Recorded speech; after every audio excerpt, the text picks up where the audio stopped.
아마 적지 않은 교회가 오늘 천주교에 대한 설교를 하지 않았을까 하는 생각을 해봅니다. 13일, 그러니까 이번 주일이 되죠.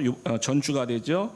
13일자 기독신문에 14일 날부터 교황이 들어오시기 때문에 13일 날 기독신문에 이런 글이 실렸습니다. 교황의 방한을 놓고 기사가 나왔는데 기사의 내용은 대충 이렇습니다. 교황의 방한을 앞두고 한국은 카톨릭뿐만 아니라 사회 전체가 환영의 분위기에 휩싸여 있다. 그리고 교황도 도착 전부터 작은 차를 사용하겠다는 말을 하고 또 겸손한 행동을 하여서 한껏 그 분위기를 고조시키고 있다. 한국 개신교회는 대체적으로 차분한 분위기이다. 몇몇 개신교 단체들이 교황 방한 반대 운동을 펼치기도 했다. 예를 들어서 로마 교황 방한 저지 행동연대, WCC 반대, 그다음에 로마 카톨릭 교황 정체 알리기 운동연대, 이런 단체들이 진리수호 구국기도회 또 한국교회를 지키자는 대형 집회들을 했습니다. 그러나 그것도 교황이 방한하고 있는 기간에는 하지 않기로 했습니다. 왜냐하면 개신교회가 일반인들에게 배타적인 그런 모습으로 비춰질까 봐 자제하기로 했고, 그 다음에 이런 것에 대해서 실천신학대학원의 조성돈 교수님은 개신교회의 교황 방한 반대 운동은 배타성을 넘어서 카톨릭 교회에 대한 위기의식과 불안감을 표출하는 것으로 이해될 뿐이다. 심지어 카톨릭 포비아, 두려움이란 얘기죠. 카톨릭 포비아로 비춰질 수 있다. 이러면서 이제 그런 교황이 방한하는 거에 반대를 하는 그런 것들에 대해서 부정적으로 보셨습니다. 개신교회도 차분함 속에서 많은 목회자와 신학자들이 바깥으로 표출은 안 하지만 교황이 한국에 온 것에 대해서 의견들을 내고 있습니다. 저희 학교 전 총장이신 정성구 박사님은 이렇게 표현을 했습니다. 종교개혁을 통해서 로마 카톨릭과 결별한 개혁교회는 그 신앙의 정체성을 분명히 알려줘야 한다. 저를 가리켰던 서초롱 교수님은 프란치스코 교황의 교황 취임 연설의 내용을 지적하면서 그는 종교다원주의자이다. 그래서 그를 조심해야 된다라고 비판을 하셨습니다. 합동신학대학원의 이순구 교수님은 아주 유명한 분이죠. 그분은 좀 반대 의견입니다. 그러나 같은 의견입니다. 프란치스코 교황은 좋은 사람이다. 약자와 소외된 사람들을 돌아보며 용기 있게 행동하는 사람이다. 그렇게 말하면서 온전히 성경의 바탕을 둔 개혁교회가 교황보다 더 나은 신앙의 열매를 맺어야 한다라고 강조를 했습니다. 이 말을 잘 들으면 온전히 성경의 바탕을 둔 개혁교회가 교황보다 더 나은 신앙의 열매를 맺어야 된다. 그 말 속에는 교황의 도덕성은 인정하지만 동시에 교황의 비성경적인 부분이 있는 것을 밝히는 그런 글이었습니다. 저는 개인적으로 교황의 도덕성이나 그분의 인격성에 대해서는 뭐 어떤 이유를 달고 싶지는 않습니다. 그리고 제가 우리 교단의 입장처럼 이번 기회에 로만 캐톨릭이 어떤 교리를 갖고 있고 우리하고 무엇이 다른지를 좀 설명했으면 좋겠습니다. 설명에 들어가기 전에 우리 기독교인들이 잘못 사용하고 있고 사용해서는 안 될 용어들이 좀 있다는 걸 알려드리겠습니다. 여러분, 우리가 보통 천주교하고 우리를 비교할 때 천주교라는 명칭은 사실 우리나라에서만 사용하는 명칭입니다. 정식 명칭은 로만 카톨릭입니다. 로마 카톨릭. 로마 카톨릭 교회가 정식 명칭이고 천주교는 우리나라에 들어오면서 한국 로마 카톨릭 교회가 사용하는 독특한 용어입니다. 어쨌든 제가 오늘은 천주교라는 용어를 쓰겠습니다. 천주교를 구교, 개신교를 신교 이렇게 표현하는 것, 그리고 심지어 어떤 분들은 우리 개신교는 캐톨릭에서 나왔다 이렇게 얘기하는 분도 있어요. 오늘 설교를 들으시고 그분들은 절대로 오늘부터 그런 얘기를 하시면 안 됩니다. 그리스도교회는 약 1054년까지 서기 1054년까지 나누어지지 않았습니다. 그러니까 로마 교회가 계속 있고 여기서부터 개신교회가 나온 게 아닙니다. 개신교, 캐톨릭 이런 말 자체가 존재하지 않았죠. 예수님께서 이 땅에 교회를 세우시고 승천하신 이후에 약 300년 동안 그리스도교는 분파도 없었고 뭐 나뉘지도 않았습니다. 그러나 313년에 콘스탄티누스가 기독교를 공인하고 392년에 데오도시 황제가 기독교를 로마의 국교로 확정한 이후에 그 이후부터 여러 가지 아주 분란들과 분열들과 갈등들이 생겼습니다. 그 갈등들이 쌓여서 1054년에 동방교회와 서방교회로 나눠집니다. 교회가 둘로 나눠지는 거예요. 그때 동방교회 서방할 때 동방과 서방의 기준이 되는 것은 이탈리아 로마입니다. 그러니까 로마를 기준으로 해서 이쪽은 동방이 되는 거고 이쪽은 서방이 되는 겁니다. 여러분이 보실 때 거꾸로겠죠? 그 동방교회를 지칭하는 용어가 정교회입니다. 정교회. 영어로 표현하면 정통교회가 됩니다. 그 다음에 서방교회를 지칭하는 용어가 로마 카톨릭교회입니다. 그러니까 1054년에 동서방교회가 분리되면서부터 그때부터 이제 파가 둘로 생긴 거죠. 저는 이제 설교를 준비하기 위해서 또 예전에 공부하면서 로마 카톨릭 교회의 교리집을 봤습니다. 교리집에는 로마 카톨릭 교리집에는 이렇게 써 있습니다. 기독교는 네 종파가 있다. 이 카톨릭 교리집에 나오는 내용입니다. 첫째는 로마 카톨릭, 그 다음에 정교회, 동방 정교회를 얘기하는 겁니다. 러시아 정교회, 그리스 정교회 그런 거 있죠. 그 다음에 또 하나는 개신교, 또 하나는 영국 성공회다 이렇게 되어 있습니다. 그러니까 그리스도교라는 말을 우리는 기독교 그러면 우리만 사용하지만 로만 카톨릭에서 말하는 것은 기독교 그러면 개신교만을 의미하는 게 아니다. 기독이라는 말은 아시다시피 그리스도를 표현하는 그리스도라는 말을 중국에서 기독으로 썼잖아요. 그러니까 음차어란 말이죠. 그거를 빌려온 단어니까 기독교라는 말은 정확히 표현하면 그리스도교예요.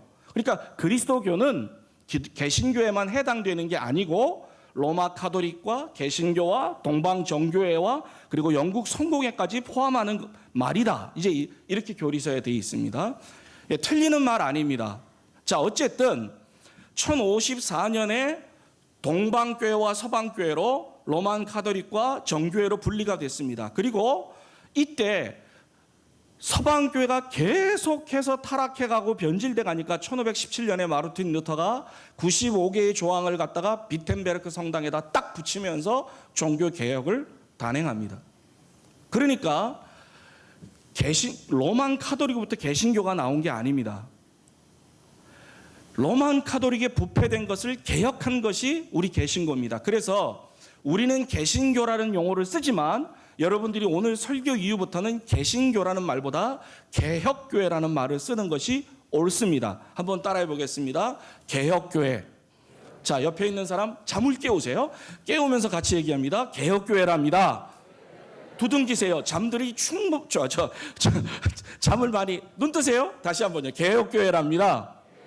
예, 개혁교회입니다. 그래서 천주교로부터 나왔다. 큰 집, 작은 집 이런 말 쓰면 안 되고 절대로 쓰면 안 되고 그 다음에 구교, 신교 이런 표현보다는 로만 카톨릭 또는 천주교 그 다음에 개혁교회 이렇게 용어를 쓰는 것이 합당하고 타당합니다. 또 천주교 이렇게 얘기하면 어떤 분들이 천주교에 대해서 얘기할 때 예를 들어서 그쪽은 하느님 믿고 우리는 하나님을 믿는다.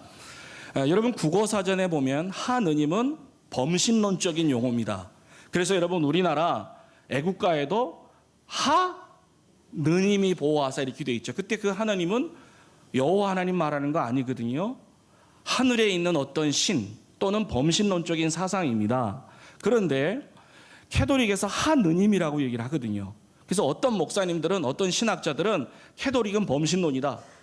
여호와 하나님을 믿는 게 아니다. 우상숭배다. 이렇게 표현하는데 저는 거기에는 동의하지 않습니다. 왜냐하면 캐톨릭 교리서를 보면 이렇게 되어 있습니다. 개신교회에서 그들 표현은 개신교라고 하기 때문에 제가 개신교라고 합니다. 우리는 개혁교회라고 하는 게 좋습니다. 개신교에서는 하나님이라고 부른다. 그러나 우리 천주교에서는 하느님이라고 부른다.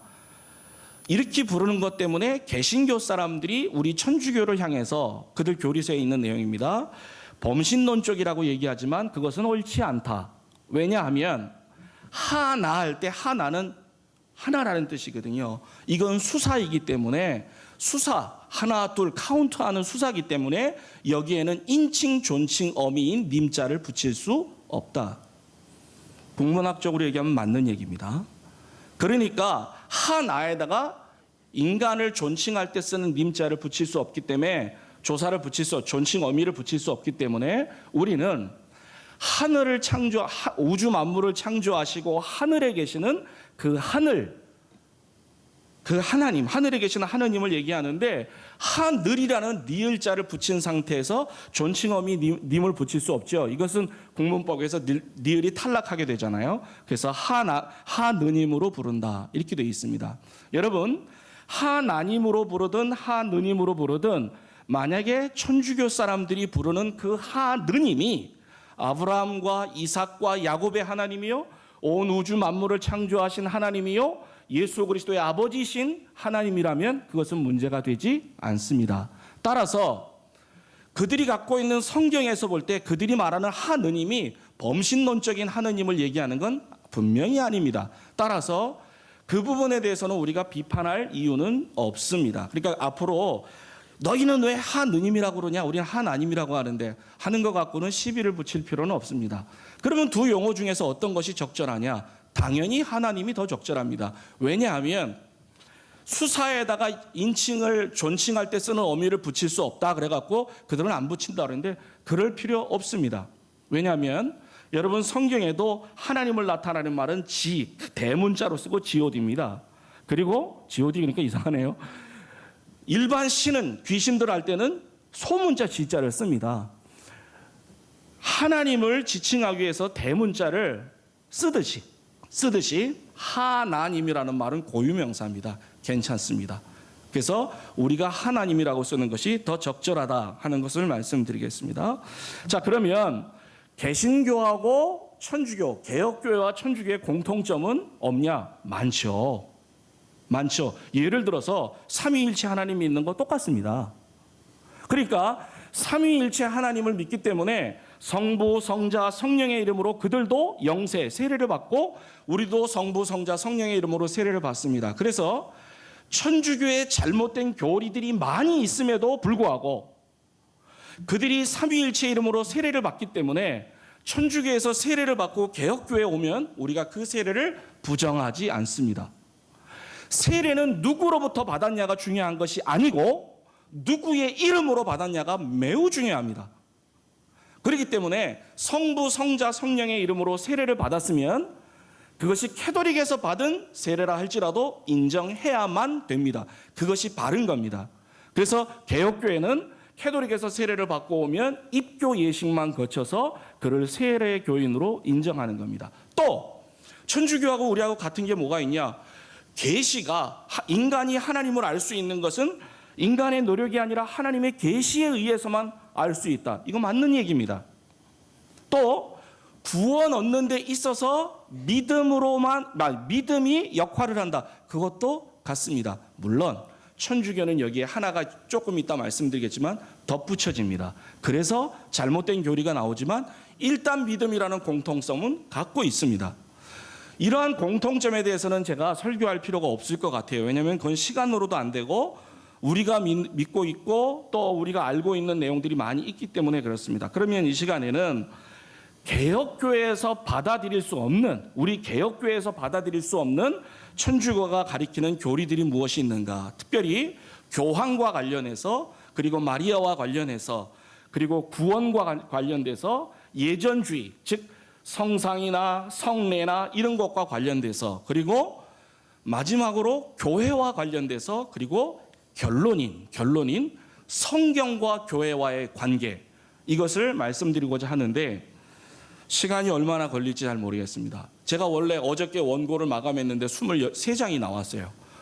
근데 그걸 오늘 와갖고 설교 전까지 막 줄였습니다. 이 안에 앉아있는 어떤 청년활, 우리 아들 얘기하는 겁니다. 그래서 설교 길어지겠네 이러더라고요. 그래서 나 모르겠다. 그리고 내려왔습니다.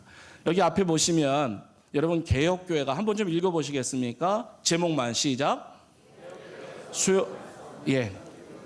개혁교회에서 수용할 수 없는 천주교 교리들이 있습니다. 1번은 교황에 관한 교리고 2번은 마리아에 관한 교리인데 시간이 되는 데까지 한번 해보겠습니다. 자, 일단 교황에 대한 교리에서 제일 먼저 나오는 것이 교황이 과연 사도 베드로의 후계자냐 하는 문제인데 이것은 오늘 본문과 연관이 되어 있습니다. 그래서 이것은 나중에 다루도록 하겠습니다. 두 번째로 나오는 게 뭡니까? 교황에 뭐라고 써 있습니까? 무호성입니다. 교황 무호교리라는 게 있습니다. 교황은 오류가 없다 이 뜻입니다. 교황은 오류가 없다. 그러면 교황이 항상 오류가 없냐? 아닙니다. 교황이 언제 오류가 없냐면 두 가지만 기억하시면 돼요. 천주교 교리인데 그냥 듣고 지나가셔도 되고요. 교황이 자기 개인으로서 오류가 없다는 말이 아니에요. 오해하시면 안 돼요. 아, 천주교에서는 교황이 죄가 없대. 그런 뜻 아닙니다. 천주교에서 교황이 오류가 없다고 얘기할 때는 개인으로서 오류가 없는 게 아니라 그다음에 주교들의 한 사람으로서 오류가 없는 게 아니라 주교라는 말은 사제라는 말입니다. 주교의 한 사람으로서 오류가 없는 게 아니라 교황이 오류가 없는 것은 주교들의 우두머리로서 그다음에 로마 카톨릭 교회 수장으로서 그때는 오류가 없다는 거예요. 그러니까 개인이 아니고 로마 교회의 수장으로서 전 세계 로마 교회를 통치하는 통치자로서 그런 오류를 갖지 않는다예요. 특별히 신앙과 도덕에 관해서는 그런 오류를 갖고 있지 않다는 교리가 교황 무호교리예요. 그러면 이 교리에 의하면 교황이 주교들이 모여서 사제들이 모여서 어떠한 것을 토의하고 결정하면 그것이 교리가 됩니다. 캐톨릭에서는. 개신교는 안 됩니다. 개신교는 교회 목사님들이 아무리 몇천 명, 몇만 명이 모여서 이거 교리합시다. 절대로 안 됩니다. 개신교는. 우리 개혁교회는 성경의 근거가 있어야만 됩니다. 그러나 캐톨릭은 주교들이 모여서 의견이 합의가 되면 됩니다. 그런데 그런 것 없이 교황이 신앙과 도덕에 관해서 어떤 내용을 결정하면 특별히 그가 교좌에 앉아 있을 때 교좌라는 것은 교황이 업무를 보는 자리를 얘기합니다. 바꿔 얘기하면 공식적으로 교황의 자리에 앉아서 그가 어떤 신앙과 도덕에 대한 결정을 선언해버리면 그것이 교리가 됩니다. 거기에는 토를 달 수도 없고 그것을 뒤집어 엎을 수도 없습니다. 그들의 교리에 의하면 왜? 무호하기 때문에 그렇습니다. 교황의 자리에 앉아서 개인이 아니라 로마 교회의 수장으로서 목자 사제들의 지도자로서 통합된 전 세계 교회의 수장으로서 그가 어떠한 신앙과 도덕에 관한 결정을 내렸을 때 그것은 주교들이 뒤집어 엎을 수도 없고 로마 교회의 교리로 확정됩니다. 그래서 여러분들 캐톨릭 교회에서는 천주교에서는 이 교황의 권위라는 건 아주 절대적입니다. 더 정확히 얘기하면 성경과 동등한 권위를 갖습니다. 무서운 거죠. 굉장히 무서운 겁니다. 그러면 교황 무호설을 그들이 주장할 때 어떤 근거를 가지고 그렇게 했냐? 이제부터 제가 읽어드릴 성경 구절을 한번 들어보십시오. 그들의 얘기입니다. 요한복음 1장 42절과 마태복음 3장 16절에서 예수께서 시몬에게 베드로라 하는 이름을 붙여주셨으니 이게 교황 무호설의 근거입니다. 여러분은 이해가 되십니까? 예. 그냥 정신없이 들으시고 졸린 상태에서 들으시면 무슨 말인지 하나도 몰라요. 다시 말씀드립니다. 옆에 있는 분하고 제가 읽는 동안에 좀 깨워주세요. 앞에서 보면 조는 분들 다 보입니다. 하여튼간 이 시간은 시간이 별로 안 좋아요. 시간대가 안 좋아요. 저하고 교류를 해야 되는데 자꾸 꿈속에서 교류를 하시니까 요한복음 1장 42절에 있는 말씀을 가지고 그들은 이 교황 무호설에 근거를 댔어요. 예수께서 시몬에게 이르시되 베드로라 하는 이름을 붙여주셨다. 그게 어떻게 교황 무호설에 대한 근거가 됩니까? 또 마태복음 16장 18절 우리가 오늘 읽었죠. 내가 이 반석 위에 내 교회를 세우리라. 이게 무슨 교황 무호설의 근거가 됩니까? 또 요한복음 21장 15절에서 17절 내 어린 양들을 돌보라. 이거야 저한테도 해당되는 거고 우리 목사님한테도 해당되는 거잖아요. 그 다음에 누가복음 10장 16절 너희 말을 듣는 이는 내 말을 듣는 것이고 너희를 물리치는 자는 나를 물리치는 사람이다. 제가 지금 캐톨릭 공동 번역으로 성경을 읽고 있습니다. 나를 물리치는 자는 나를 보내신 이를 물리치는 거다. 이래갖고 이것을 로마 교황의 무호교리에 집어넣습니다. 누가복음 22장 31절에서 32절 내 형제들의 힘을 복돋아 주어라. 사도행전 15장 28절 성령과 우리는 다음에 몇 가지를 필수사항 외에 여러분에게 다른 짐을 지우지 않기로 결정했습니다. 예루살렘 공회의 얘기입니다. 마태복음 10장 2절 12사도의 이름은 이러하니라 베드로라 하는 시몬을 비롯하여 여기서 그들이 근거가 된 것은 베드로의 선두성입니다. 여러분 들으시면서 이것이 로마 교회에서 교황이 무오하다는 교리를 만들 수 있는 근거가 된다고 생각하십니까? 상식적으로 이해가 안 되죠. 그런데 됩니다. 여기선 됩니다. 왜냐하면 성경과 동등한 권위를 로마 교회가 갖고 있기 때문에 그렇습니다. 이건 얼마든지 가능합니다. 그래서 이런 비성경적인 교리가 나왔습니다. 세 번째로 로마 교회 교황은 면죄권을 갖습니다. 이 면죄권은 사죄권, 죄를 사하는 권세하고 약간 차이가 있습니다. 그러기 위해서 먼저 로마 교회 죄관, 죄를 어떻게 보는지 죄에 대한 관점을 이해할 필요가 있습니다. 우리는 보통 이렇게 생각합니다. 원죄 플러스 자범죄. 우리가 태어날 때부터 갖는 죄를 원죄, 아담으로부터 물려받은 죄죠. 그 다음에 우리가 날마다 짓는 죄, 자범죄 이렇게 표현합니다. 그런데 캐톨릭에서는 원죄 플러스 자범죄가 아니고 원죄, 대죄, 소죄 이렇게 나눠집니다. 대죄, 소죄. 그러니까 자범죄가 큰 죄와 작은 죄로 나눠집니다. 대죄, 큰 죄다 이 말이고 소죄, 작은 죄란 말입니다. 대죄라는 건 뭐냐? 구원을 잃어버리게 할 수 있는 죄예요. 청년들 잘 들으세요. 제가 여기다 띄우진 않겠지만 이 대죄 가운데 뭐가 들어가 있는지 아세요? 술 취하는 죄도 있어요. 그러니까 천주교 교리대로라면 대죄, 술 취하면은 지옥 갈 수 있어요. 여러분이 천주교 신자가 아니고 기독교 신자인 걸 하나님 앞에 감사하시기 바랍니다.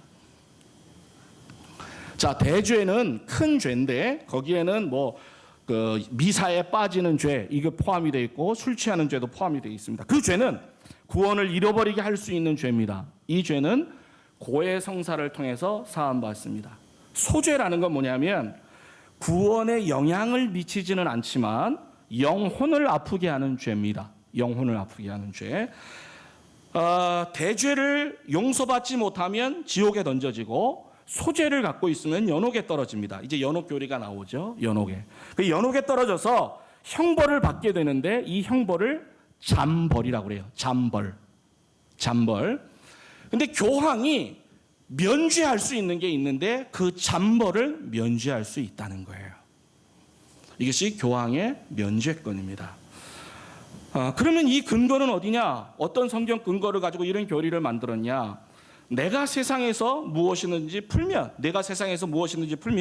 하늘에서도 풀린다는 이 성경 구절을 근거로 해서 이런 교리를 만들어냈습니다. 여러분 이 교리는 그리스도의 속죄 교리를 아주 공격하는 비성경적인 교리입니다.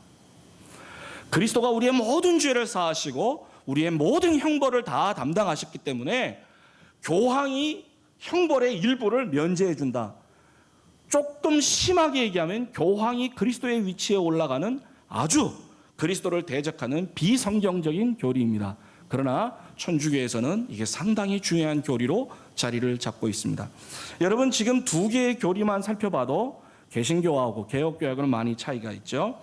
개혁교회에서 이해할 수 없는 천주교 교리 두 번째로 마리아에 대한 것을 살펴보겠습니다. 여러분 마리아에 대한 것 제목만 좀 한번 읽어주시겠습니까? 시작. 아니 밑에 죄송합니다. 원죄 예. 그 다음에요 예 중보자 하나님의 어머니. 자 하나씩 살펴보겠습니다. 마리아가 원죄가 없이 태어났다는 교리가 마리아 원죄 무죄 교리입니다. 그 다음에 마리아가 예수님을 태어나게 한 후에 마리아는 평생 동안 동정녀로 살았다. 이게 평생 동정녀 교리입니다. 그 다음에 마리아는 죽는 즉시 무덤에 간 게 아니라 그의 영혼과 육체가 승천했다. 이게 승천교리입니다. 그리고 마리아가 구원에 동참했기 때문에 마리아의 이름으로도 우리가 속죄 즉 구속에 영향을 받을 수 있다 하는 것이 마리아의 중보자 교리입니다. 그리고 예수님이 하나님인데 마리아는 예수님의 어머니이기 때문에 그는 하나님의 어머니요 교회의 어머니다 하는 교리가 마리아 마리아가 하나님과 교회의 어머니다 하는 교리입니다. 이런 교리들은 제가 만들어낸 것도 아니고 개신교에서 개혁교에서 일부러 꾸며낸 것도 아닙니다. 지금도 천주교 교리책을 피면 문자 그대로 다 써 있습니다. 아주 어느 천주교 교리든지 어느 성당에든지 교리가 설명되어 있는 데는 다 나와 있습니다. 그래서 여러분이 쉽게 접근할 수 있습니다. 자, 마리아 원죄, 무죄, 원죄가 없이 태어났다. 이 교리는 언제 확정됐느냐? 1854년 12월 8일 교황 비오 9세가 회칙을 선언해 버림으로써 확정됐습니다. 그리고 바티칸 공회가 이것을 인정해 버렸습니다. 제가 한번 읽어보겠습니다. 교리를. 복되신 동정녀 마리아는 잉태된 첫 순간부터 인류의 구세주이신 예수 그리스도의 공로와 전능하신 하느님의 유일무이한 은총의 특전으로 말미암아 원죄에 물들지 않고 보존되었다. 제2차 바티칸 공회에서도 마리아의 평생 무죄설을 확정했습니다. 자, 원죄만 없는 게 아니라 평생 동안 죄를 안 졌다는 거예요. 원죄가 없을 뿐만 아니라 평생 동안 죄를 전혀 안 졌다. 이것은 천주교 교회 헌장 제56항에 써 있습니다. 읽어보겠습니다. 하나님의 특별한 은혜로 말미암아 그녀라는 건 마리아를 얘기합니다. 전 지상 생애 동안 어떠한 종류의 죄도 범하지 않았다. 일평생 모든 자기 죄, 자범죄에 물들지 않았다. 가톨릭교회 교리서 제411조 제508조에 되어 있습니다. 여러분, 마리아가 존재하는 순간부터 원죄가 없고 그 다음에 그의 평생 동안 죽을 때까지 죄를 짓지 않았다는 교리는 성경의 근거가 전혀 없습니다. 이들 교리의 설명에도 뭐라고 써 있냐면 이렇게 써 있습니다. 지금 천주교 교리의 설명에 이렇게 써 있습니다. 성경적인 근거는 없지만 교회의 전통이기 때문에 가톨릭 교회는 받아들인다. 이거 정말 웃겨요. 자, 성경적인 근거는 없는데 초대교회로부터 전통이기 때문에 우리는 이것을 신앙으로 고백한다. 성경의 근거가 없어도 교리가 된다는 얘기예요. 그들의 입장을 그대로 표현해도. 마리아에게 원죄가 없는가, 또 자범죄가 없는가, 말도 안 되는 얘기죠. 만약에 마리아가 원죄가 없고 자범죄가 없으려면 방법은 딱 하나입니다. 그가 아담의 후손이 아니면 됩니다. 그러나 아담의 후손인 이상 그는 원죄와 자범죄를 가질 수밖에 없습니다. 평생 동안 마리아가 동정녀로 살았던 교리도 있습니다. 이것은 제2차 바티칸 공회에서 결정이 됐고 교회 헌장 52조와 52항과 가톨릭 교회 교리서 제499조에 표현되어 있고 그 다음에 52항부터 69항 사이에 이 교리가 쫙 설명이 되어 있습니다. 약 교회 헌장의 4분의 1을 마리아에 대한 교리로 가득 채우고 있습니다. 마리아께서 예수님을 잉태하신 것은 성령의 힘으로 이루어진 것입니다. 교회는 마리아께서 동정의 몸으로 예수 그리스도를 잉태하셨고 나아가 평생 동안 동정이셨다는 것을 믿고 고백합니다. 예수님의 출생은 마리아의 동정성을 감소시키지 않고 오히려 성화하였기 때문이라고 믿습니다. 여러분, 마리아가 평생 동안 동정녀로 살았다면 이제 성경에 있는 기록들이 문제가 되겠죠. 예를 들어서 마태복음 13장 55절은 뭐라고 얘기합니까? 예수의 형제들 야고보와 요셉이라는 말이 나오죠. 이건 설명을 어떻게 해야 되며 그 다음에 예수님의 가까운 친척이라고 이들은 이걸 표현을 해버려요. 거기서 나오는 형제라는 건 예수님의 진짜 친동생이 아니라 사촌동생이다 이렇게 표현하는 겁니다. 그런데 이것은 헬라어 원어를 보면은 쉽게 그들의 주장이 틀렸다는 것을 알 수 있습니다. 자, 여러분, 그러면 가톨릭에서는 왜 이런 교리를 만들어냈을까요? 마리아가 평생 동정녀로 살았다, 처녀로 살았다. 쉬운 말로 얘기하면 플라톤의 이원론의 영향 때문입니다.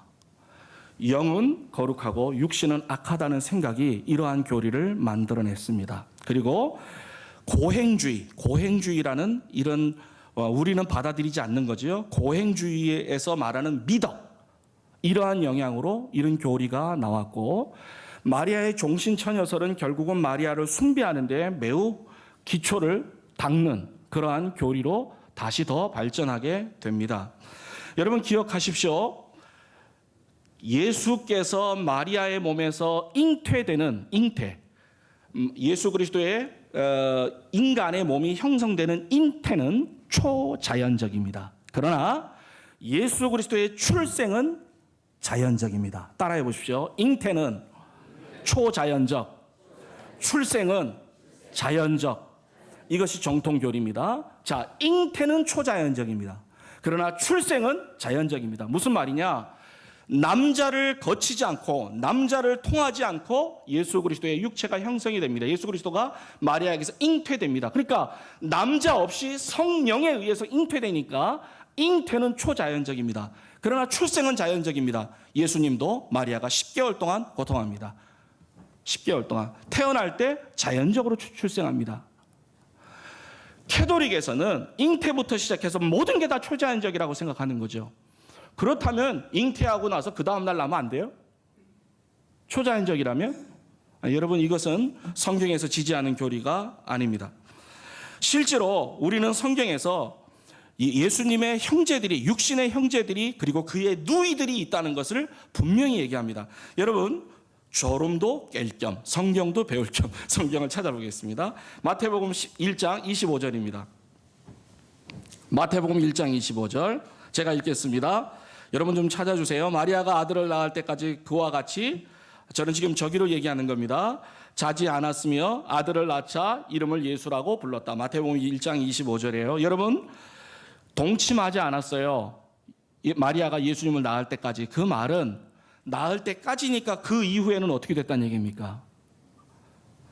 마리아가 예수 그리스도를 낳을 때까지는 처녀였지만 마리아가 예수 그리스도를 출생한 이후에는 그는 예수님의 육신의 동생들을 낳았습니다. 또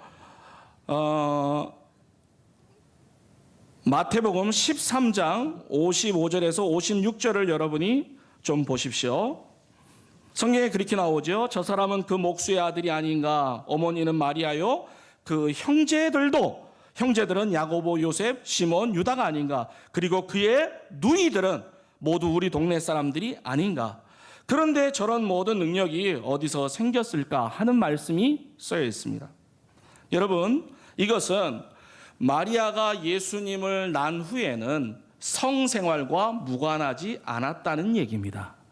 성경적으로 보면 마리아가 예수님을 낳을 때는 동정녀인 게 분명하지만 마리아가 예수를 낳은 이후에는 그는 보통 일반의 여자와 같이 어머니가 되었습니다. 그런데 마리아를 숭배하기 위해서는, 그를 높이기 위해서는 이런 교리가 필요했습니다.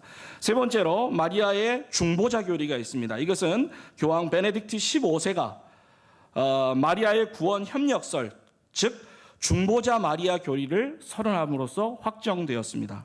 그리고 제2차 바티칸 회의에서 이것을 다시 한번 증명해냈습니다. 베네딕트 15세, 지난번은 베네딕트 19세죠. 이전에 프란치스코 위에 사람은 베네딕트 15세가 마리아의 구원 협력설이라는 걸 얘기해서 확정된 얘기입니다. 제가 교리를 읽어보겠습니다. 복된 동정녀께서 사람들에게 미치는 모든 구원의 영향은, 여기 이제 나왔죠. 모든 사람에게 미치는 구원의 영향, 이렇게 나왔습니다.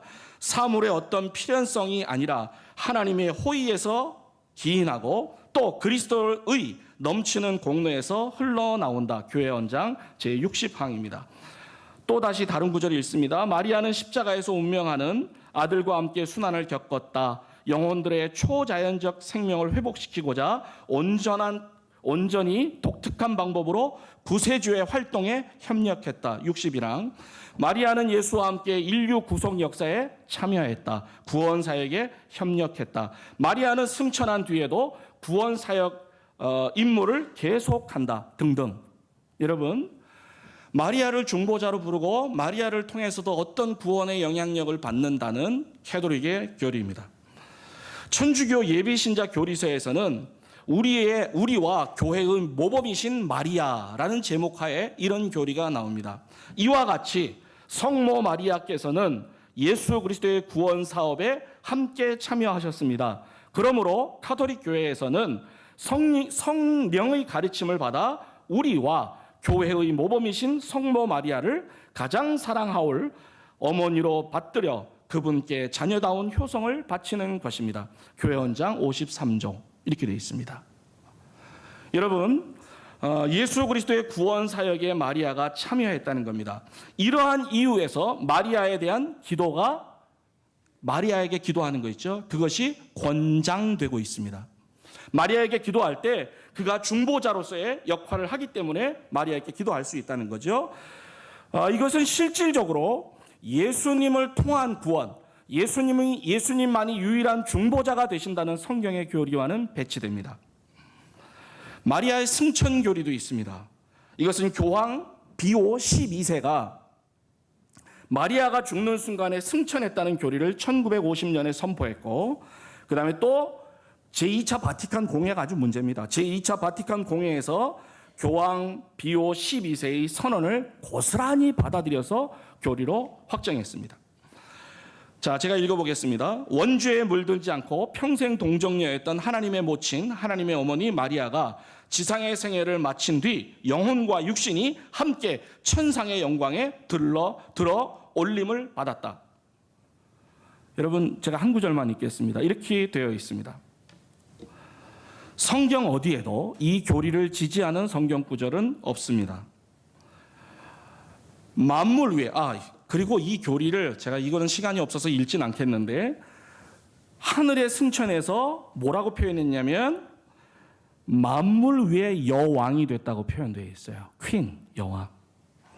여러분, 이 교리는 성경에서 지지를 안 할 뿐만 아니라 그런 교리를 형성할 수 있는 가능성조차 힌트를 주지 않습니다. 그럼에도 불구하고 이것은 로마 교회의 아주 중요한 교리가 됐습니다. 마리아에게 부여한 하늘의 여왕, 하늘의 퀸, 여왕이라는 칭호는 여러분 원래 바벨론 신전에서 사용하던 용어입니다. 그리고 제가 얼마 전에 갔다 왔던 그 아르테미 신전 있죠? 그 아르테미 신에게 붙였던 호칭이기도 합니다. 그리고 놀라운 것은 마리아를 칭송하는 그 송가와 송가 있죠? 높이는 송가와 아르테미 여신을 송축하는 그 노래가 형식이 같습니다. 매우 중요한, 우리가 각성하고 들어야 될 내용입니다. 하나님의 어머니 마리아 교리, 제가 아까 말씀드렸죠. 그 교리를 잠깐 읽겠습니다. 시간이 너무 모자르는데, 성모 마리아께서는 예수 그리스도의 어머니이십니다. 마리아께서 성령으로 잉태하신 분, 마리아의 참 아드님이 되신 분은 다름 아닌 성부의 영원하신 아드님 성자이십니다. 그래서 교회는 마리아를 참으로 천주의 성모라고 고백합니다. 그 다음을 이제 좀 들어주십시오. 우리는 세례 성사로서 하느님의 생명을 받아 그분의 자녀가 되었고 그리스도 안에서 한 몸을 이루었습니다. 따라서 예수 그리스도를 낳으신 어머니는 예수 그리스도와 결합된 우리 모든 신자의 어머니이십니다. 이렇게 돼요. 그러니까 마리아를 어머니로 믿는 거죠. 우리가 자기들이. 자, 그런데 여기에는 어머니 마리아 교리도 나오지만 구원 교리가 나옵니다. 제가 다시 읽어보겠습니다. 우리는 세례 성사로서 하느님의 생명을 받아 그분의 자녀가 되었고, 무슨 말입니까? 구원을 어떻게 받는다는 거예요? 세례를 받을 때 구원을 얻는다는 거예요. 영세를 받을 때 구원을 얻는다는 거예요. 영세를 받아서 하나님의 자녀가 되고 그리스도 안에서 그리스도와 한 몸이 되었기 때문에 그리스도의 어머니는 우리의 어머니다. 이런 논리입니다. 여기에는 구원론적인 문제가 나왔고 그 다음에 마리아에 대한 문제가 나와 있습니다. 여러분, 마리아에 대한 교리는 성경으로 얘기하면 사도행전 1장 14절에서 끝납니다. 그 이후에는 나오지도 않습니다. 전혀 안 나옵니다. 마리아에 대한 교리는. 기독교 역사로 돌아가면 기독교 박해가 있었던 동안에는 마리아에 대한 그 언급이 단 한 번도 없습니다. 그러나 실제로 4, 5세기까지 마리아 축제, 그들이 얘기하는 그런 것도 없습니다. 근데 언제 가서 이 마리아에 대한 내용들이 기독교 안에 출현되기 시작하냐면 기독교가 국교화된 이유입니다. 국교화된 이후에 주변에 있는 많은 그 이방 종교들이 있죠.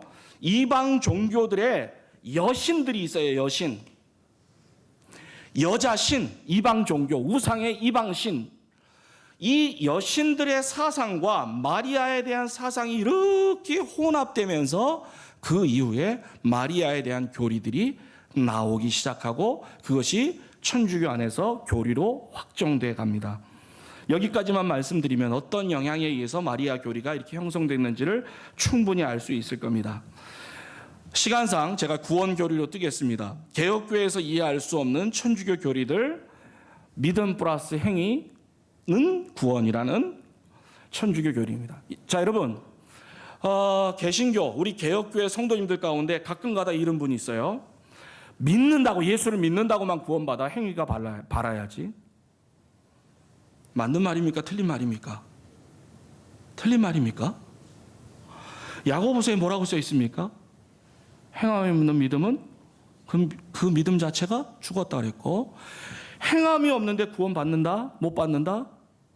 야고보서에서는 어떻게 쓰여 있습니까? 자, 잠 좀 깰 겸 옆에 있는 분하고 한번 물어보죠. 믿기만 하면 구원받습니까? 시작. 질문을 했으면 답을 해야죠. 어떤 게 맞습니까? 예? 여러분, 제가 농담 삼아 얘기해죠. 비 맞은 뭐요? 비 맞은 스님처럼 중얼거리지 마시고 확신 있게 한번 얘기해 보세요. 여러분, 이거 분명히 아셔야 돼요. 여러분, 야고보서를 읽은 분들이 간혹 가다가 이렇게 생각하세요. 기독교에서 믿는다고만 구원받는 게 아니라 행함이 바라야 구원받는다라고 얘기하는 개혁교회, 우리 개신교회 분들이 있는데 그것은 우리 교리가 절대로 아닙니다. 절대로. 우리는 믿음 이퀄 구원입니다. 그러면 야고보서에서 말하는 게 뭐냐? 여러분, 표를 좀 보세요. 거기 보면 제가 비고 이렇게 해놔갖고 있는 것이 있죠. 믿음 이퀄 구원, 이게 우리 교리예요. 천주교에서 말하는 교리 뭐냐? 신덕이라는 게 믿음이에요. 그들이 표현하는 신덕 플러스 공덕 이퀄 구원이에요. 신덕 플러스 공덕 이퀄 구원. 그러니까 그것을 우리가 표현하면 믿음 플러스 행함 이퀄 구원이에요. 이건 캐톨릭 교리예요. 그러면 야고보서에서 말하는 내용이 뭐냐? 그걸 제가 표현하기 위해서 저 비고에다 붙여놓은 거예요. 한번 보십시오. 믿음 이퀄 뭐예요? 구원 플러스 행함. 이게 무슨 말이냐? 믿음은 구원도 갖고 오고 참된 믿음은 행함도 갖고 온다는 얘기예요. 이게 야고보서가 얘기하는 내용이지, 야고보서가 믿음 플러스 행함 이퀄 구원 절대 아니에요. 야고보서가 얘기하는 건 믿음 플러스 행함, 믿음과 행함이 있어야 구원받는다는 말이 아니라 참된 믿음은 구원도 갖고 오고 모두 갖고 온다는 거예요. 행함도 갖고 온다는 내용입니다. 그게 야고보서가 말하는 교리입니다. 그러니까 개신교는, 개혁교회는 믿음 이퀄 구원, 맞아요? 틀려요? 이게 맞는 겁니다. 신덕 플러스 공덕, 믿음 플러스 행함 이퀄 구원은 캐톨릭 교회입니다. 자, 여기에서 조금 깊이 들어가겠습니다. 요거는 이제 설명이 좀 어렵지만 잘 들으십시오. 졸지 마시고. 여러분, 캐톨릭 교회에서는 이 믿음 플러스 공덕, 신덕 플러스 공덕 교리를 설명하기 위해서 매우 어려운 교리를 펼쳐놓습니다. 정말 어렵습니다. 그런데 그거를 우리 교리반에서는 제가 한번 강의를 한 적이 있는데 잘 들으십시오. 지금부터 캐톨릭 교리를 강의하는 겁니다. 캐톨릭 교리를. 하나님께서 인간을 만드실 때, 아담을 만드실 때 만드시고 자연적 은사를 주셨습니다. 자연적 은사. 그 자연적 은사에는 어떤 것이 들어가냐면 이성, 양심, 판단력, 도덕성, 의지, 자유입니다. 자, 다시 한번요. 이성, 양심, 판단력, 도덕성, 의지, 자유. 이런 것이 자연적 은사입니다. 하나님께서 인간을 창조하실 때 이거를 주셨습니다. 그리고 이러한 것들은, 자연적 은사들은 조화를 이루고 있습니다. 조화를 이루고 온전한 인간으로 있었습니다. 그런데 이런 자연적 은사를 가진 조화로운 상태에 있음에도 불구하고 인간들 속에는 저급한 욕구가 있습니다. 아주 더러운 욕구가 있어요. 그 욕구가 사람들로 하여금 범죄케 한다는 거예요. 범죄케. 여러분, 이 인간론은, 천주교에서 인간론은 우리가 받을 수 없습니다. 왜 받을 수 없냐면 이 인간론의 천주교에서 말하는 인간론의 교리대로라면 인간은 죄를 어떻게 된 거예요? 저급한 욕구를 갖고 태어난 거예요. 어쨌든 천주교 교리는 그렇습니다. 그리고 이 저급한 욕구 때문에 범죄하니까 범죄하지 않기 위해서 초자연적인 은사를 필요로 한다예요. 자, 조금만 더 설명할게요. 자연적 은사라는 게 있습니다. 그걸 인간을 창조할 때 주셨습니다. 이성, 양심, 판단력, 도덕성, 의지, 자유. 그리고 이것들은 조화를 이루고 있습니다. 그런데 이렇게 조화로운 자연적 의의 상태에 있음에도 불구하고 이 저급한 욕구가 인간 속에 있기 때문에 이것이 인간으로 하여금 범죄케 한다는 거예요. 그래서 인간의 범죄를 범죄하지 못하도록 하기 위해서 초자연적 은사를 필요로 한다. 그런데 이 초자연적 은사는 죄를 못 짓도록 하기 위해서만 필요한 것이 아니라 자연적 능력으로는 이룰 수 없는 구원에 이르는 지식, 이것을 획득하기 위해서 필요하다. 어려워졌으니까 설명드릴게요. 자연적 은사를 가지고는 얼마든지 범죄할 수 있는 거예요. 그래서 초자연적 은사를 주시는데 그 초자연적 은사는 두 가지 목적 때문에 주어진다는 거예요. 첫째는 자연적 은사로 이길 수 없는 죄를 제어하도록, 막도록. 두 번째는 자연적인 은사만을 갖고는 구원에 이르는 선행을 할 수 없다는 거예요. 구원에 이르는 선행을. 그러니까 구원에 이르기 위해서는 뭐가 필요하다는 얘기입니까? 선행이 필요하다는 거예요. 자연적 은사만 가진 상태에서도 선행을 할 수 있습니다. 그런데 이 선행은 구원에 이르도록 하지 못합니다. 자연적 은사로부터 나온 선행이 있고 초자연적 은사로부터 나온 선행이 있는데 이 앞에 있는 선행은 구원에 이르게 할 수 없고 두 번째 초자연적 은사로부터 나온 선행만이 구원에 이르게 할 수 있다는 거예요. 그럼 이 초자연적 은사는 언제 주입되느냐? 그래서 이것을 주입은혜라고 불러요. 이 초자연적 은사는 사제가 영세를 베풀 때 들어가요. 캐톨릭 교리에 의하면 이렇게 되는 거죠. 윤학이가 천주교회를 나왔습니다. 이 친구는 지금 자연적 은사만 갖고 있습니다.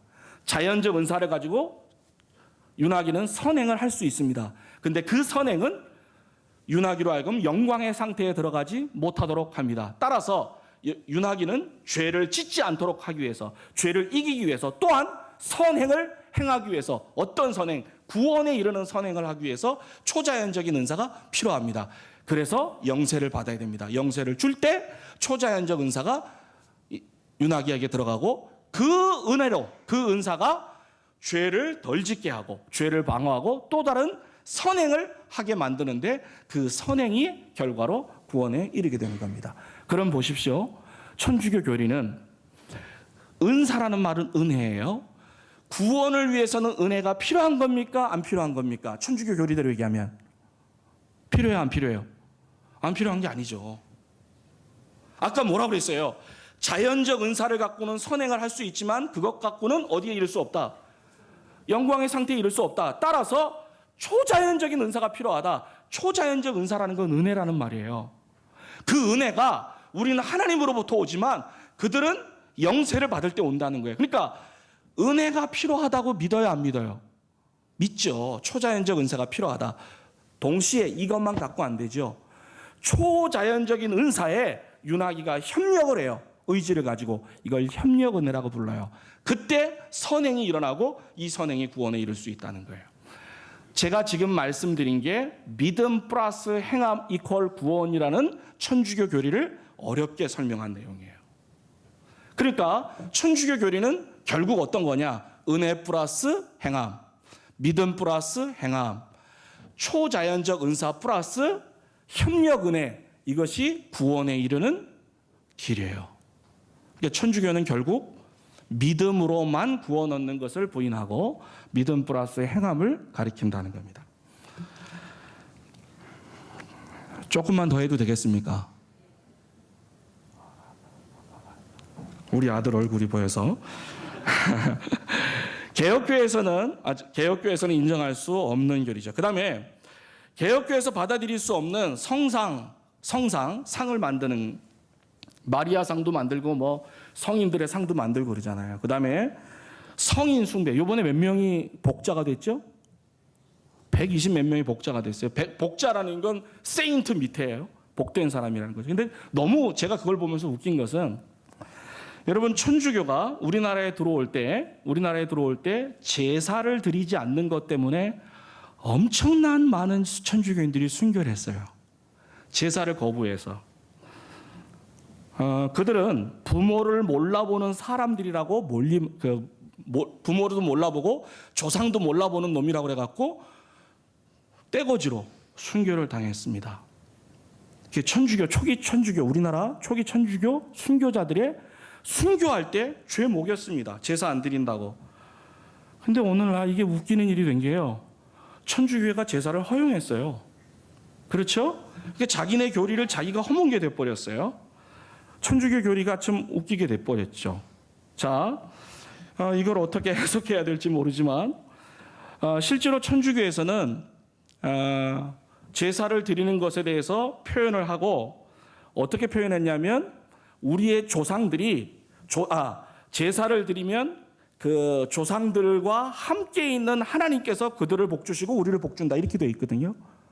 그러니까 이게 완전히 자기들의 초기 천주교인들의 신앙을 후기 천주교인들이 바꿔놓는, 교리가 바뀌어버린 그러한 내용이 되겠습니다. 어쨌든 그거는 좀 지금 시간상 설명을 빼고요. 자, 그렇다면 이제 가장 중요한 부분에 들어와 있습니다. 여러분, 천주교에서는 10계명일까요? 9계명일까요? 천주교도 10계명을 믿습니다. 그런데 우상을 만들지 말라는 계명은 천주교에 없습니다.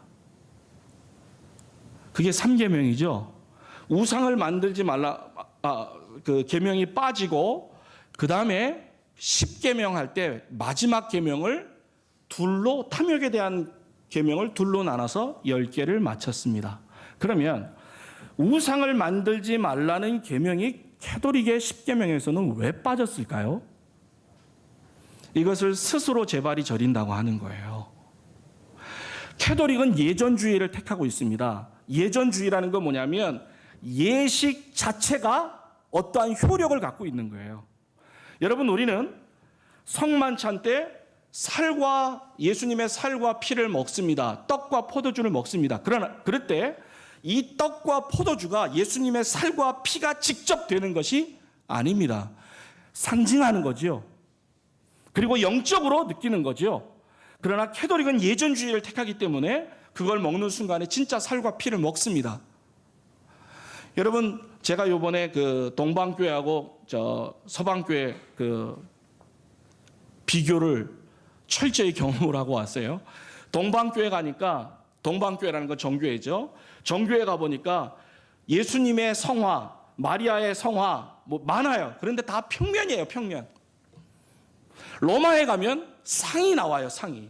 그러니까 로마 교회와 캐톨릭 교회와希腊 정교회를 구별할 때 성상이 있느냐 없느냐를 보면 쉽게 구별할 수 있습니다. 로만 캐톨릭에는 입체가 있습니다. 그리스 정교회는 입체는 없고 다 평면입니다. 그것 때문에 갈라졌거든요. 갈라진 요소 가운데 하나가 성상 숭배 문제였습니다. 성상을 만들 수 있냐 없냐. 캐톨릭 교회는 만들 수 있다, 동방 정교회는 안 된다 였습니다. 캐톨릭에는 이런 비복음적이고 비성경적인 요소가 있습니다. 그러나 지금까지 말씀드린 이 비성경적인 교리들은 사실은 한 군데서 나왔습니다. 여러분이 기억하셔야 될 내용은 앞에 있는 내용이 아니라 지금부터 제가 드릴 말씀만 기억하면 됩니다. 여러분, 양해를 좀 구하고 오늘 좀 더 길게 하겠습니다. 교황이 돌아간 다음에 이 설교를 하는 게 별 의미가 없는 것 같아서 오늘 본전을 빼겠습니다. 여러분, 지금까지 나왔던 비성경적, 캐톨릭 교회의 비성경적인 교리들은 어디 때문에 나왔냐? 오늘 본문 한 구절 때문에 나온 겁니다. 이거 하나 때문에 이렇게 나온 겁니다. 그러니까 오늘 본문을 어떻게 해석했느냐 때문에 이런 엄청난 교리가 나와버린 겁니다. 여러분, 오늘 본문 보겠습니다.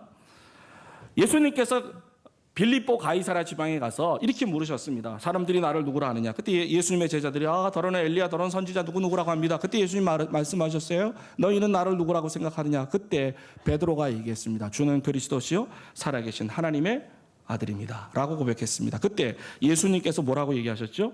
16절입니다. 예수님께서 17절 예수께서 대답하여 이르시되 바요나 시몬아 내가 복이 있도다. 이를 내게 하게 아니는 혈육이 아니요 하늘에 계신데. 자, 18절을 여러분 읽어보겠습니다. 시작.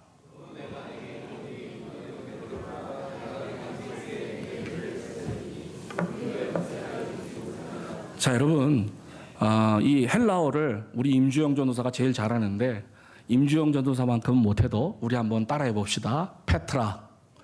어려운 거 아니니까 두 단어밖에 안 할 거예요. 한번 따라해 보시죠. 페트라. 또 하나는 페트로스. 여기 앞에 나오는 베드로 할 때 페트라, 페트로스 이 말이 반석, 베드로 요 단어에 대한 해석이 지금까지 제가 앞에 말씀드렸던 이 엄청난 교리적 차이를 갖고 왔어요. 여러분 거기 보시면 반석이 된다 할 때 이 반석과 너는 베드로 시몬 예수께서 이르시되 죄송합니다. 또 내게 이르시되 너는 베드로라 할 때 이 베드로를 말하는 페트로스. 자, 페트로스라는 말은 남성 고유 명사예요. 페트로스는. 그리고 반석할 때 이 단어는 페트라예요. 이건 여성 보통 명사예요. 캐톨릭에서는 이 베드로라 할 때 페트로스와 반석이라 할 때 페트라를 같은 것으로 본 거예요.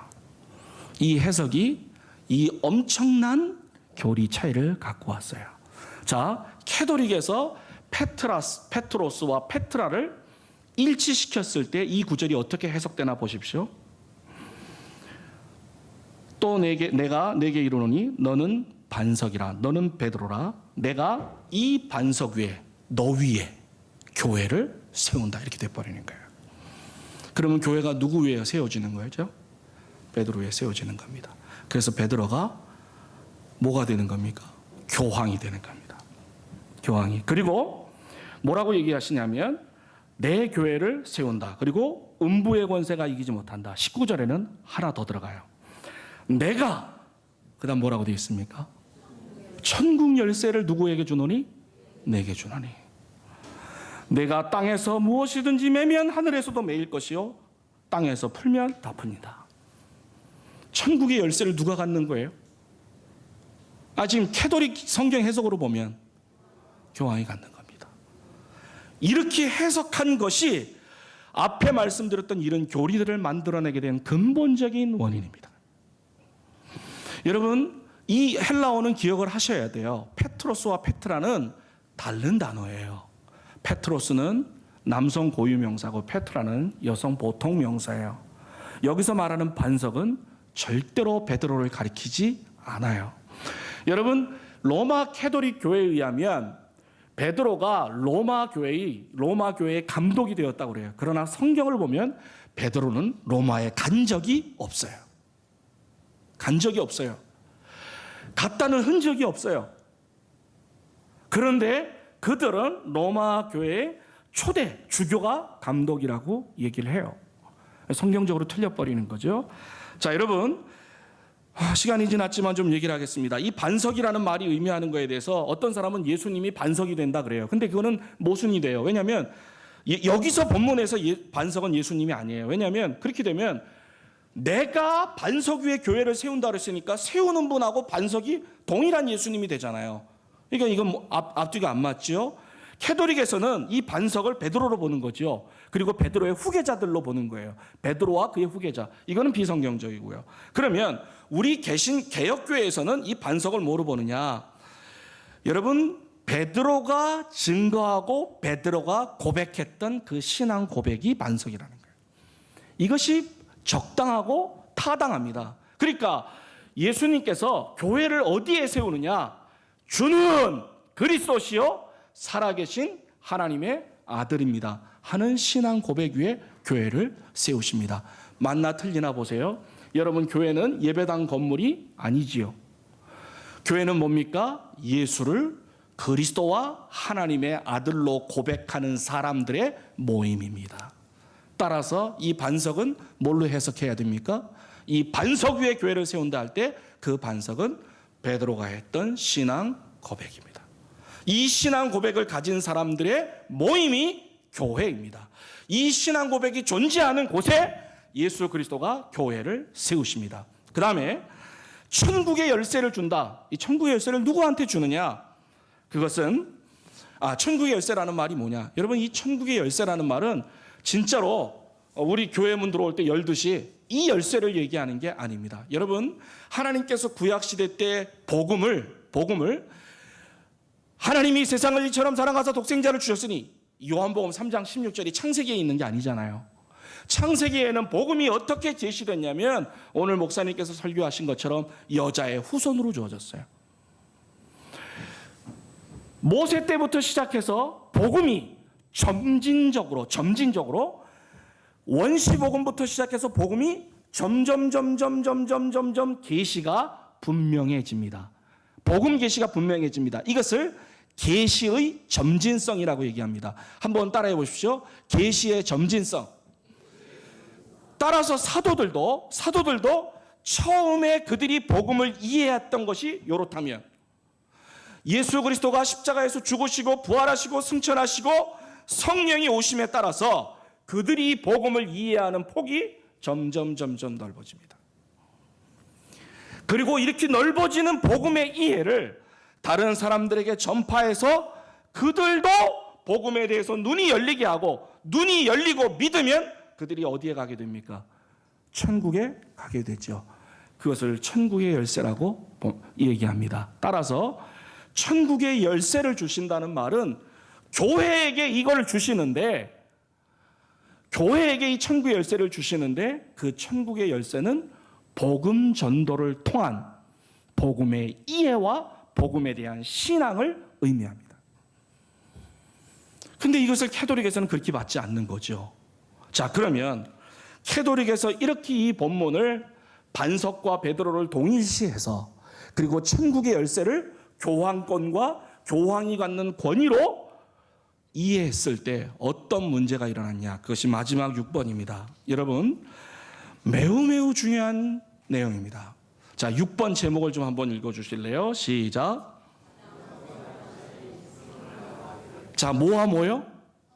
성경과 교회입니다. 성경과 교회. 이게 왜 결론이냐면, 여러분, 아까 지금 말씀드렸던 교황의 무오교리, 마리아의 동정녀 교리, 평생 동안 죄 안 졌다는 교리, 마리아가 승천했다는 교리, 마리아가 중보자라는 교리, 그 다음에 믿음 플러스 행함으로 자연적 은사와 초자연적 은사를 통한 선행을 통한 구원 교리, 그 다음에 영세, 견진, 고회, 종부, 이런 칠성내 교리, 그 다음에 이런 모든 성경에 나오지 않는, 성경에 근거가 없는 천주교에서 말하는 이 엄청난 교리들이 나오게 될 때 어떻게 나왔냐면, 여러분, 제가 아까 말씀드렸죠. 교황 몇 세가 선언하고 어떤 공회에서 인정했다.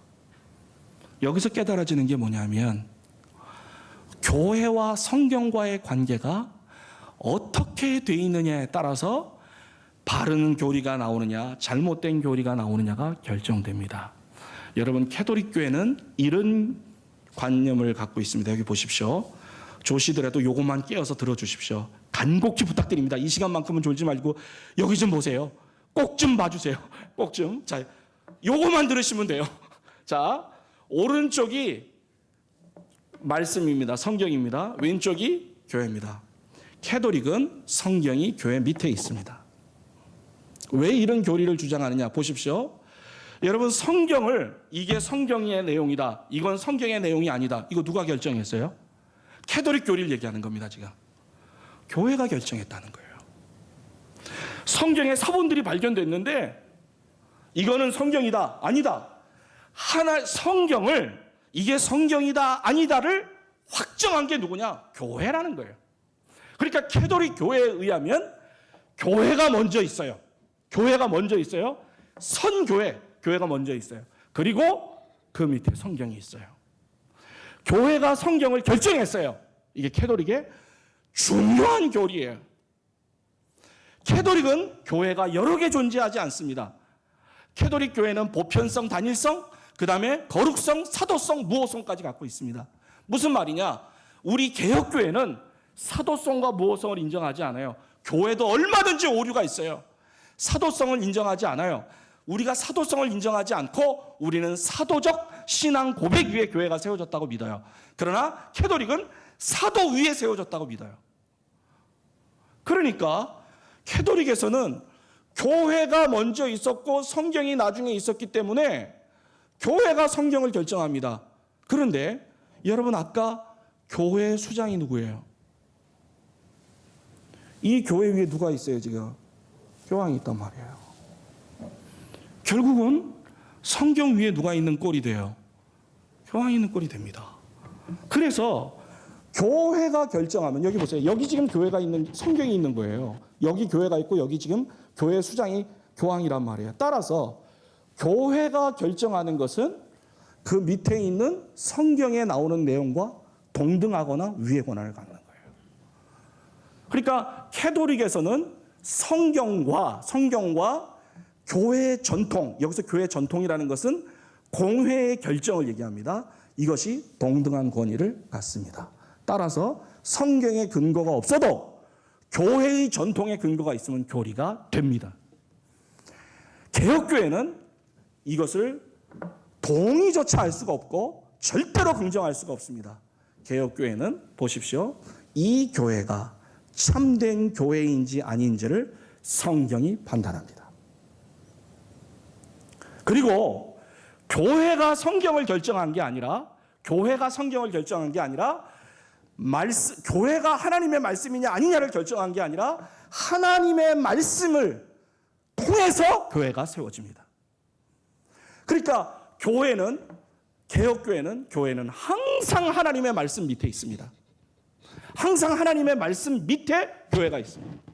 이 교회가 잘못됐냐, 잘됐냐, 이 교회가 2단이냐 3단이냐를 하나님의 말씀이 성경이 판단합니다. 그러니까 앞에 있는 모든 내용을 다 잊어버리셔도 되는데 캐톨릭과 개혁교회 근본적인 차이가 어딨냐라고 누가 물으신다면 성경과 교회의 관계가 핵심적인 차이입니다라고 이해하시면 됩니다. 말씀드립니다. 개혁교회는 교회보다 뭐가 위에 있다고요? 성경이 그 권위를 갖고 있습니다. 캐톨릭은 교회와 성경과의 관계에서 교회가 성경 위에 위치합니다. 여러분, 성경은 자증성을 갖고 있어요. 자증성이라는 게 뭐냐면 성경 자체가 하나님의 말씀인 걸 증명한다는 거예요. 우리는 개혁교회는 이게 목숨 같은 교리예요. 성경 자체가 하나님의 말씀인 걸 증명하기 때문에 캐톨릭에서 말하는 교회는 이것이 하나님의 말씀인지 아닌지를 판단한다가 아니라 하나님의 말씀인 건 스스로 성경이 증명한다는 거예요. 성경의 자명성 교리가 캐톨릭과 개신교를, 개혁교회를 구분하는 결정적인 선이 됩니다. 앞에 말씀드렸던 이 잘못된 비성경적인 교리들은 결국은 성경의 위치를 교회 위에 놓을 거냐, 교회 밑에다 놓을 거냐의 결과로 나온 겁니다.